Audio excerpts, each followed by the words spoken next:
What's the meaning of climbing frame?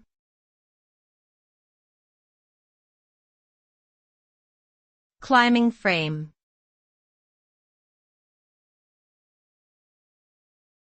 Climbing frame.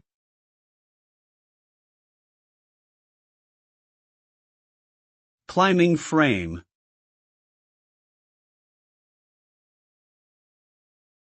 Climbing frame.